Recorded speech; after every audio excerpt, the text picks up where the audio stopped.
we are back for another post-match show following West Ham's draw with Crystal Palace at a score of 2-2. My name is Chris. As always, I'm your host today. And as always, I'm joined by my co-host, Ira Somi. Nate, how are you feeling?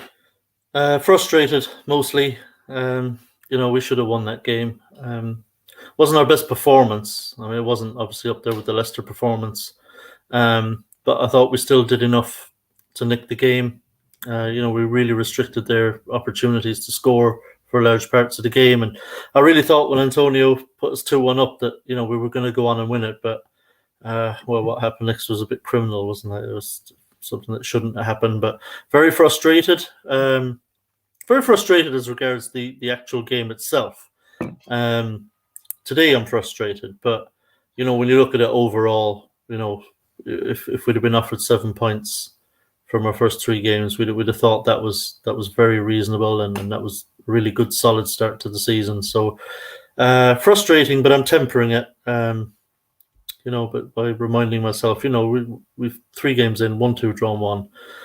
Let's put it this way: if we'd beaten Newcastle, had a 2-2 draw with Leicester and then beaten Palace today, 4-1 or something, then we'd all be, very, very happy. So I don't think we should let this get us down too much.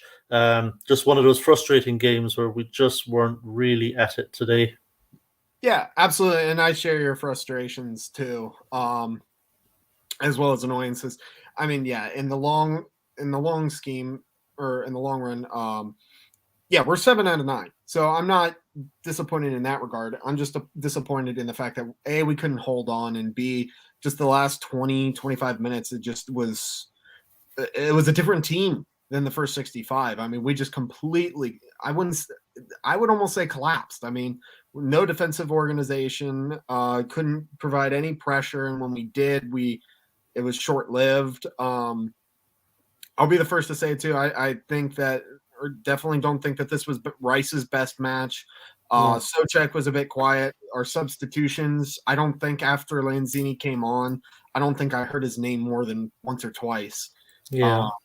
So it's frustrating in that regard. But again, I mean, I believe we're top of the table still, or if not, we're right up there after 3 matches, unbeaten through the first 3 going into the international break. So, I mean, we could be in worse position. We could be Arsenal, for example. Yeah, Arsenal are in free fall. I wouldn't want to be them right now. But yeah, look, the performance levels did drop off. Like I say, Rice and Souček, I thought were outplayed in midfield today. They weren't great. Sofal even wasn't quite at it today, and especially after a head injury. After the head injury, he kind of. Benrahma, wasn't his usual self. Fornals was a bit quieter. I mean, look, you can see the effort was there. They were all trying, but they just couldn't quite get it going. And I think you have to give a little bit of credit to Palace. I thought the way they set up quite well. And did a pretty good job tactically, I thought. And we struggled a little bit with it. That's the question. One of the questions we're going to have to answer as the season goes on. When teams kind of get plenty of players behind the ball defensively, can we break them down? Now, we had some endeavour today. We got lots of crosses in, but they dealt with them quite well overall. And we did some good stuff in and around the area. There were times there when I thought we played really well. I thought the first 20 minutes we weren't great. But I thought from the 20th minute to half time, I thought we really kind of turned the screw on Palace. And we were pushing and pinning them back. And we had some kind of half chances, but just weren't able to trouble the keeper, unfortunately. But, so I felt relatively positive going in at the break. I thought we were the better team. And I just hope, second half we could just continue that on, but unfortunately it just didn't happen second half. I thought second half Palace were better than they had been in the first. They started causing us some problems. And Conor Gallagher is a good player as well, and he was an issue for us. And we just never really got going second half. Yeah. We're just, I don't know if I should be worried or not. I mean, geez, we looked. I mean, it's the third game of the season, and I thought we looked really leggy in the second half. Yeah, I completely agree. I was at a watch party with the E13 today, and it just about all of us were commenting on the fact that we needed legs in, and like I had said, Lanzini really didn't make an impact. Yarmo was had one shot that went a mile over. I think the biggest worry, I for me at least, and we can get into this a little bit too. It was just the defending. I mean, at times our defending was just absolutely shambolic. Letting the goals that Gallagher scored. I mean, just those were just awful defensively. Kind of gets into we we need Zuma. I think once Zuma comes in, I think we need him to step into, or if he comes in, I think we need him to go in for Dawson. I love Dawson. He was great for us last season, but so far he has been just absolutely a liability at times. And I think there's even a conversation to be had too to give Areola a chance over Fabianski after today. Yeah, I think both of those are going to be looked at now. Like you say, Dawson was a liability against Newcastle as well. And like that equaliser for Palace's second goal, Yeah, that was shocking. Like that shouldn't happen. he got absolutely turned. He got turned. I mean, he was right there. He was in position. Gallagher shouldn't be spinning and getting the shot off there and No, scoring it. not at all. You know that was awful from he. You know, it was just really poor defending from Dawson. So yeah, I agree. I really do. I think if we can get Zuma over the line, there's an international break now. He'll be ready to go at the end of the international break, and he's got to come straight in. He's got Yeah, to. And I suppose in a way it gives credence to David Moyes saying, "Look, I really need a centre back, and that's yeah, my he's been desperate. number one priority." Yeah, It's no secret that he's been desperate to bring in a center back, a top quality center back this window. I mean, considering that the average age of our current center backs, I think, is 32, 33. And our whole defense, if you add in Cresswell, I mean, our whole defense is one of the oldest in the league. So, I mean, we need some young blood in there, some quality players like Zuma. So, I mean, if there's ever a game that proves that, it was this one. yeah, there's no doubt. Yeah, I think the sooner we get Zuma in there, the better. Um, but yeah, I mean, to go on to Fabianski. Yeah, I mean, look, there were no howlers from him or anything like that, but I did think he could have been better on the goals, particularly the first one. I thought from Gallagher, I was a bit disappointed he wasn't able to keep that out. So yeah, look again. There's a case to be made for Areola. He's younger. I do actually think he's more talented at this point than Fabianski, and he's going to be more agile. So yeah, look, if we see Zuma and Areola in the next game, I do actually think that will improve us and strengthen us at the back. And that's our only real issue as regards our first 11. I mean, we're scoring goals. We got another two Absolutely. today, so we've had 10 goals scored through the first 3 matches. I mean, yeah, that's goal nothing scoring. to be disappointed about. And as Couch Potato said, let's focus on the positives. It's not that we're trying to be negative. It's just that obviously there's No, I mean we have to talk. Listen. We're not being negative. We have to talk about the game. You know, the good and the bad in the game. No, as it turned out against Leicester, there was very little bad to talk about. Exactly. That would be one of our best performances of the season. But today, will not be one of our better performances of the season. We were a bit flat. We weren't great today, and we have to talk about that. I mean, that's the whole point of a post-match show, is we talk about what we saw during the game. But I've already said, overall, you've got to be happy with 7 points from 3 games. Oh, yeah, absolutely.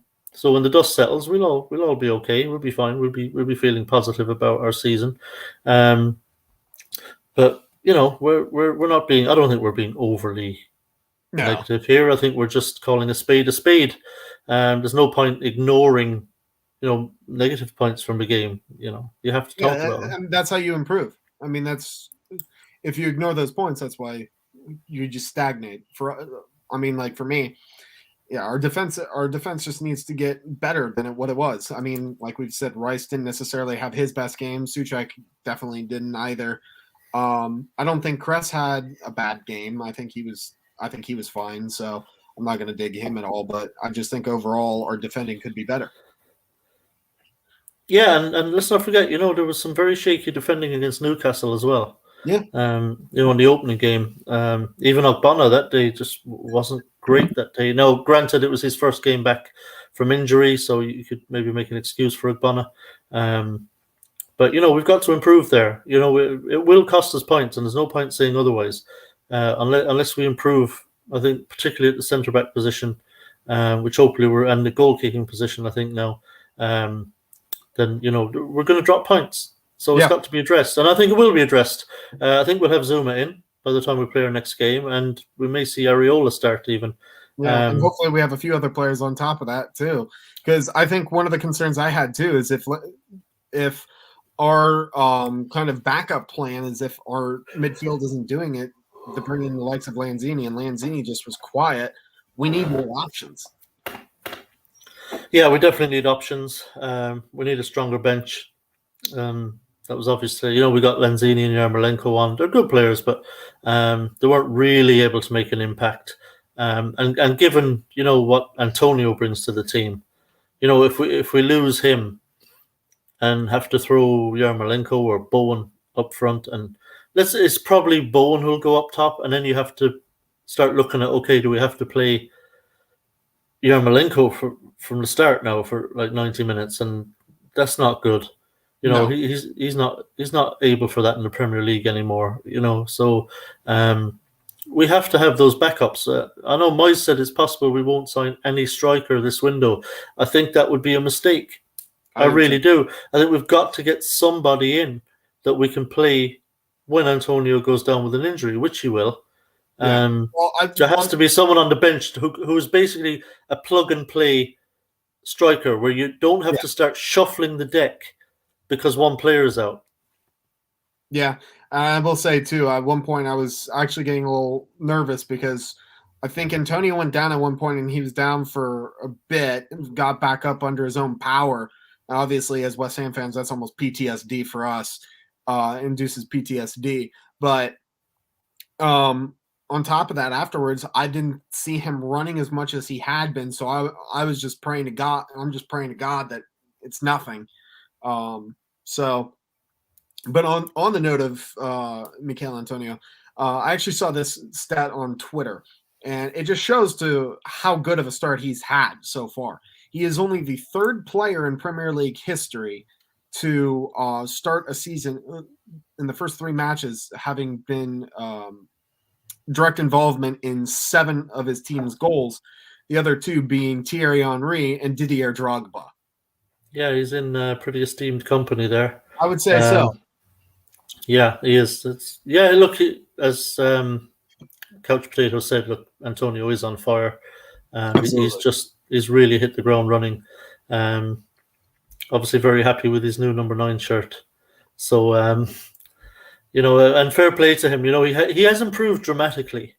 Yeah. From when he first started playing up front. He really has. I mean, his finishing has come on a ton. That was another super finish. Left-footed near post, super finish. Yeah. Who would have thunk it? So, but, fair play to Antonio. He's absolutely flying it. But, I touched on it already, actually, Charlie Boy. I thought it was a little bit of a worry for me that we're in our 3rd game and we looked very leggy in the second half. Yeah, it definitely looked like we were running on fumes from about the 65th minute on. Which you wouldn't expect this early in the season.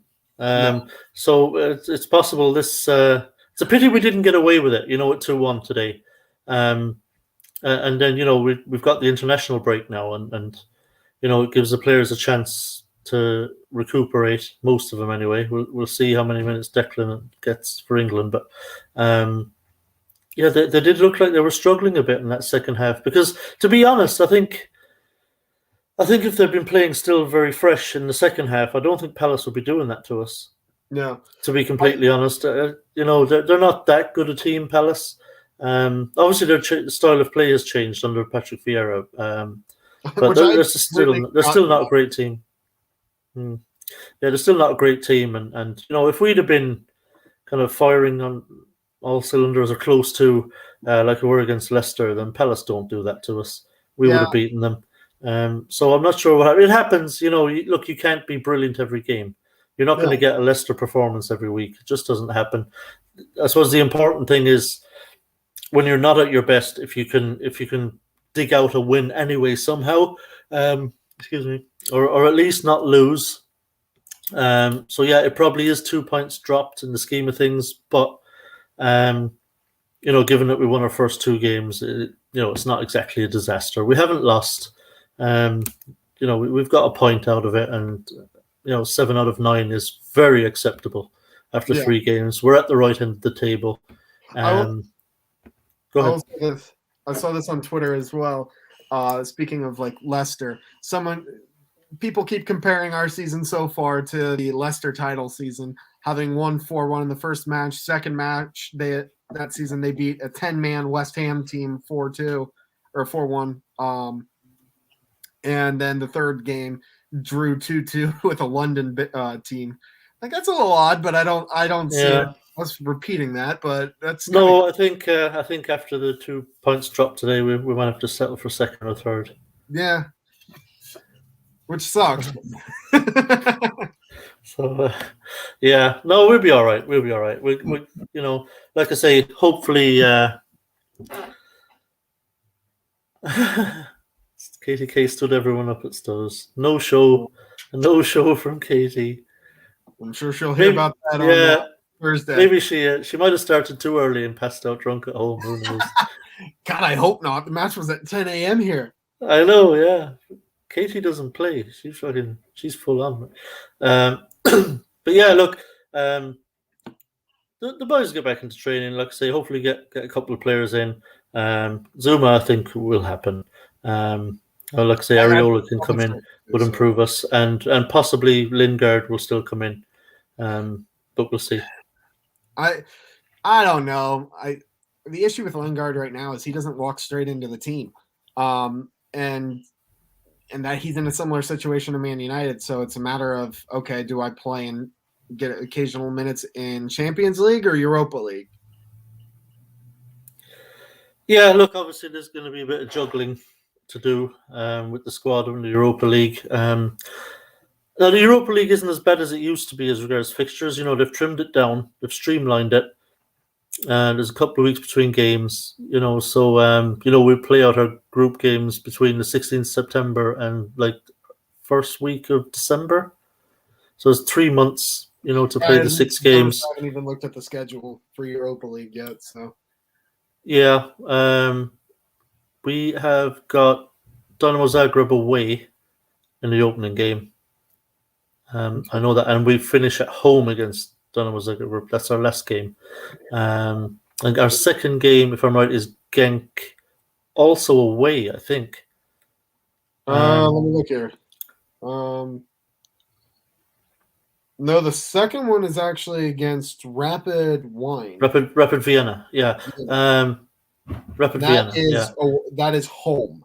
Home, and then we've got a and it's Genk double fixture against Genk. Yeah. Yeah. Genk home and then away, and then Rapid Vienna again. Really quickly while we're on the topic of it, obviously we had in the last show we had talked about potentially doing a live stream reacting to the Europa League, and unfortunately that wasn't able to happen. Just we were unable to. Really quickly, just comments on that too. Very happy with the group. I don't want to be too overly confident about it, but I feel like we should have a pretty good chance of getting through. So yeah, if we don't get through that group, like there's something wrong. We don't deserve to be. No, we don't deserve to be in the competition if we don't get through that group. We should top the group realistically. Depending on what way you look at it, I mean, some people, which I understand, wanted to get, like a proper big club in the group stage, which I understand. It's a big European night, to enjoy. But on the plus side, if we do our job and get through that group the way we should, if we top the group, we go straight to the last 16. We don't have to play a round of 32. So if you top the group, you go straight through to the final 16. Second place teams have to go into final 32 game against the teams that drop down from the Champions League. So if we top the group, it makes it easier again. We go into the final 16, and that's when we'll start to meet, the kind of better teams, and when we start to get some really tasty ties. But we should top that group realistically. So I'm happy with the group, and it was exciting, to be part of the draw. Oh yeah, it was really exciting to see West Ham come out of the pot and be held up at West Ham United, and that was brilliant. We actually haven't been part of the draw yet, so yeah. And actually, Leicester were installed as tournament favourites, and we just whooped their asses. I think we're joint third favorite to win the competition at the moment. Yeah, we have a real chance. Now, the odds may change a little bit depending on who drops down from the Champions League. But still, anyone who drops out of the Champions League in the group stage there, isn't having a good time. Maybe their form isn't great anyway. But we'll see. We'll see. Yeah. But yeah, listen, this match, getting back to our match today, the match at hand, not our greatest performance, not our worst performance, somewhere in between. In the long scheme, I think that a draw was the correct result, I should say. Look, we didn't do enough to deserve to win that. Neither did Palace. So a draw. We probably can't begrudge Palace a draw. Wasn't a brilliant performance from us, but I have to say though, I don't want to be too doom and gloom. That first goal was an absolutely brilliant goal. That was a brilliant goal. That first one. No, Antonio got the second. The first goal from Fornals. Oh yeah. Sorry. There was some beautiful interplay from that where the ball was played into Antonio. It looked like he might have an opportunity to score, but he just turned back and held up the ball, and you're thinking, oh, Jesus, the chance gone now. But he popped it back to Fornals, who popped it back to him, and then went on a run, little jink inside, and Antonio popped it, squared it back to him, and he tapped it home. That was really good interplay in a tight space, I thought that was actually a brilliantly worked goal. And I thought, oh, here we go, we're up and running now, 1-0 up. It begins. I thought, hand on heart, I thought we were going to go on and, score more and win relatively comfortably. Yeah, the potential was there, that we'd go on and score maybe 3 or 4, but I felt good at that stage, but unfortunately didn't pan out. Second half, when I thought we'd come out, because like I said, from 20 minutes until end of the first half, I thought, we were really turning the screw on them. They hadn't got a sniff of our goal, not a sniff. And we were pressing and pressing and pressing, and we go 1-0 up, and I'm thinking, this is gonna be good now. We're gonna push on here. Unfortunately, second half just didn't come. We just didn't play well enough. Back up to the top of the table. Let's go. Did City drop points? Not today. But we're still, yes, they did against Tottenham. They lost against Tottenham. They lost to Tottenham. Okay, so, if Liverpool at the moment, there's more games to be played this weekend, we'll probably be overtaken by somebody. Man United or something. Oh, Man United dropped points too, didn't they? Let me look here. Yeah, they were held at Southampton. So, I don't know if any... The only team that can leapfrog us to actual top is Tottenham. United can draw, or if they can level with us if they win. Yeah. Okay. Like I say, look, we're still right up there where we want to be. And we have an international break. Damn it. Yeah. But look, overall, we're playing well, and we just need to get Zuma in, get Areola in goal, and get a little bit of more depth in. If we could get Lingard and maybe another loan or something, like even if it's a lone striker who can just do well enough to cover Antonio for a few games. Of us interested in potentially loaning Origi? I'll take that all day long, Chris. All day long. Yeah, I would. Origi at Liverpool. I think he's underrated. I think if we brought in Origi as cover for Antonio, that would do very, very nicely. We could. I'd be almost certain we could do a loan to buy deal with Liverpool for Origi. I could see that. Yeah, I mean, we can dip. We have 2 loans we can bring in the domestic window or in the domestic sphere. So I would not be surprised if we dip into that and try and bring in a striker or maybe a midfielder. Yeah. I mean, look. Supposedly, there's around 45 million to spend. So if we're going to spend, Is that some of before it or on, after Zuma, though? yeah, before. So it just depends on how much we're paying for Zuma. I don't know if it's 25 or if it's 28 or what. Like I'd imagine, for example, if we could do it this way, if we're getting Zuma for, I don't know what is it 25 or is it more? It's I can't remember. 25 million pounds. I've seen 25 million pounds, then I've seen it in euros and dollars. So yeah, so if it's 25, let's say we spend this 25 million on Zuma, and we're left with around 20. I think if you threw 20 million quid at Liverpool, they would sell you Origi on the spot. And then you still have your 2 loans. Now it may be that he wants to spend that 20 million on Lingard. Fine, loan Origi, loan to buy Origi. If we could make those 3 signings, that would help a hell of a lot. Yeah, I mean that's an instant improvement. I was hoping that we'd get some sort of update from X while we were on the show. It does not look like it's going to happen quite yet. So I'm anticipating. He's basically said he's going to send something out sometime today. So I'm sure we'll know more in the next few hours. Yeah. Well, we just saw our side drop 2 points at home to Palace. Not a great performance. That would be a nice lift if Zuma was announced this evening. Yeah, I don't know if it would happen that quickly, but yeah, that'd be. Well, it could. I mean, he supposedly passed his medical yesterday, and supposedly everything's good with it. It was the latest I'm hearing. So, the rest should be a formality, really. And just now, the delay could be that they're just arsing around doing one of those stupid introduction videos.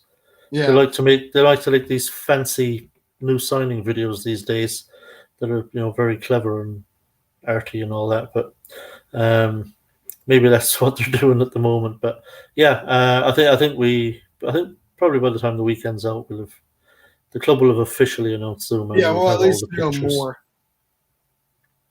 We'll know more in the coming days. Oh, Reece James is actually sent off for a handball. Penalty? No, it was while they were on the attack, actually. Sent off for a handball. Yeah, Chelsea's Reece James is sent off for a handball after he did not. Oh, he did deny a goal. It must be if it's a red. Visiting the referee review area. Yeah, it must be if it's a red for a handball. He must have literally. Oh, it was on the goal line. Okay. Yeah, it must have literally turned into a goalkeeper. Yeah. Yeah. So that's silly. How silly is that? Go ahead. Sorry. How silly is that? I mean, how far is it into that game? It can't be that far into it, is it? It was halftime. Right at halftime. Yeah, I mean, look, even if they score, it's still only 2-1. But you do that, they probably, you're down a man now, and you're probably going to concede anyway from the penalty, and you've made it much more difficult to get back in the game. Just let it go in. It's 2-1. Yeah. There's still loads of game left. Well, actually, I think silly. that he did. Yeah, he denied at first the equalizer, so now it's 1-1. So now it's 1-1 with 10 men for Chelsea. Okay. Sorry, I thought because someone said earlier that it was 1-1. I thought this was a different incident. Sorry. Yeah, it's just a little bit behind. I'm just a little bit behind with Twitter. I will say though, fair play. VAR has actually been a lot better so far this year, I think. Don't say it, Chris. Don't say it. It has. I'm knocking on wood, but I gotta say it. But it's gone from absolute. I mean, bottom of the barrel. I couldn't get any worse to this. So I mean, so far so good. We haven't been screaming about VAR, I like the way the referees are handling the games better now. They've obviously look. It was turning fans off, giving people free kicks for every little bloody contact. Yeah, It's not kind of the English way of playing the game. yeah. The English game has always been that bit more physical than on the continent, and fans were kind of getting a bit fed up with how soft it had gotten, and people falling over and getting free kicks for nothing contacts, and it's good to see that the refs are cutting that out now and are I not mean, giving people free kicks. Jared Bowen tried to win a penalty as well today. He threw himself down, yeah. went looking for one, and It was the short of ref the box waved it anyway. off. Yeah, it would have been outside, but yeah, he went down way too easy. But we're seeing a lot of it now. Players are going down, referees just completely ignoring them. So Well, it's good I to will see. say that on that regard too. I always have to say it whenever we face Palace, there is nobody in the Premier League I dislike more than Wilfred Zaha. Yeah, And yeah. So his stock and trade is under threat, and so is Jack Grealish's. So yeah, thankfully, we don't have any players at West Ham that kind of throw themselves around all the time, and always going looking for soft ones. Jared does it every once in a while. I think Lanzini's the most guilty of that, but even he doesn't Mm. do it that much. But he doesn't play enough for you to really notice anymore, anyway. So, True. But yeah, let's end on a positive. Look, 7 points from the first 3 games. Happy with that. Haven't lost a game yet. Given that we lost our opening 2 games last season. So, yeah, it's positive start to the season. Got to be happy. Just got to get a couple of players over the line now before the transfer window closes, and look forward to our first Europa League game. Are we going to be doing reactions to the Europa League games? I don't know why we wouldn't. We do it for the yeah. So something else for us to enjoy. Yeah, people watching us try to fucking pronounce people's names. I mean, I've already failed at pronouncing one of the team's names. I mean, shit. I'm already down bad. Yeah. Well, I suppose I can forgive you for not knowing Vienna is, or Vienna, so. Yeah, no clue. But yeah, so obviously, everyone, we have the international break. The next match is not until September the 11th, I believe. Yes, against and Southampton. Yes, and then the following Thursday we make our bow in the Europa League.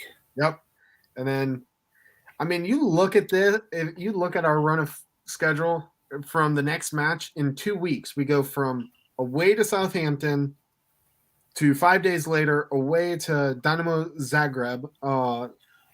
Back 3 days later, home to Man United in the league, to 2 days later, away to United in the Carabao Cup, to 4 days later, away to Leeds. Yeah, it's going to be fun. Games are going to be coming thick and fast. So we're going to need a squad, so Moyes needs to get on it. Now that Carabao Cup game, I think we'll be seeing fringe players and youngsters and shit. Hope not as many. We will. We have to. Normally that would piss me off, but given that we've got Europa League, I think I can probably forgive it this time. We just have to kind of hope then that United do the same kind of thing, same kind of tactic, a lot more fringe players. Hopefully they're not throwing out. I cannot believe I got to say this. I hope that they're not throwing out the likes of Cristiano Ronaldo. Never would have guessed that. Yeah, or Jesse fucking Lingard. Yeah, I mean, it's been a weird window. But listen, everyone, thank you again for joining us as always. We will be back here on the 11th following the Southampton match. And really, do you have anything before we go? No, I think we've covered it all. Overall, disappointing day to drop 2 points home to Palace. I think we all were positive that we would get a win there, but can't win them all, and we haven't lost. So, thanks, appreciate it, Couch, Henk, but I've been saying Genk all my life, and I ain't going to change now. I'm too long in the tooth. I'm just going to call him Genk. I don't care. Fair enough. It's like Paris Saint-Germain or something. I know you should. I don't think Lee would say pronouncing that wrong too and stuff. But, probably. Yeah. I probably. It's like Real Sociedad. I'm not going to do the Real Sociedad. I'm not doing it. Yeah, I'll just pronounce it the way I've always pronounced it, and Fair enough. They'll have to just get over it. Fair enough. All righty. Well, again, thank you everyone for joining us as always. And until the 11th, come on, you Irons. Come on, you Irons.